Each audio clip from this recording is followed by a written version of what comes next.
बिस्मिल्लाहिर्रहमानिर्रहीम। शुरू अल्लाह के नाम से जो बड़ा मेहरबान निहायत रहम करने वाला है। अस्सलाम अलैकुम, welcome to my YouTube channel. आप सब कैसे हैं? उम्मीद करती हूँ कि आप सब ठीक होंगे, खैरियत से होंगे। आज का हमारा टॉपिक है इस्लाम। औरतों के पर्दे का हुक्म किस आयत में है? मैं बताऊंगी आपको कुरान पाक की किस आयत में औरतों के पर्दे का हुक्म दिया गया है। हम में से अक्सर लोगों को ये तो पता है कि औरतों को पर्दा करने का हुक्म दिया गया है। क्या किसी को ये भी पता है कि मर्दों को भी पर्दा करने का हुक्म दिया गया है? यकीनन नहीं। किसी मर्द को तो ये नहीं पता होगा कि मर्दों को भी पर्दा करने का हुक्म दिया गया है। सूरत नूर है, आयत नंबर 3 है। इसका मैं तर्जुमा पढ़ूंगी।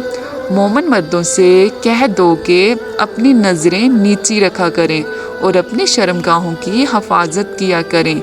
ये इनके लिए बड़ी पाकीज़गी की बात है और जो काम ये करते हैं खुदा इनसे ख़बरदार है।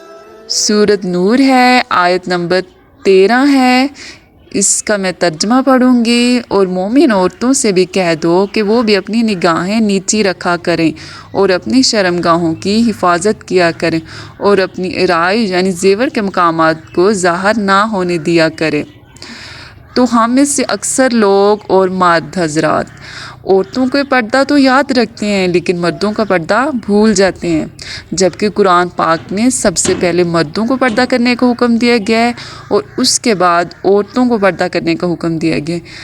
तो सबसे पहले आप अपने पे गौर किया करें कि हम लोग क्या कर रहे हैं, उसके बाद किसी औरत पे उंगली उठाया करें। अगर हम कोई नेकी नहीं कर सकते तो किसी पे उंगली उठा के गुनाह भी ना किया करें। कोशिश किया करें कि अगर हम नेकी नहीं कर सकते तो गुनाह भी ना करें।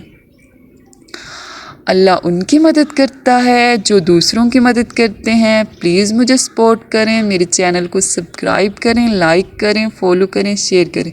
मुझे नहीं तो इस्लाम को ही सपोर्ट करें, इस्लाम को फॉलो करें, लाइक करें, शेयर करें। इसके साथ ही मुझे इजाज़त दीजिएगा। अल्लाह हाफिज़। मेरे चैनल को सब्सक्राइब, लाइक करना मत भूलिएगा।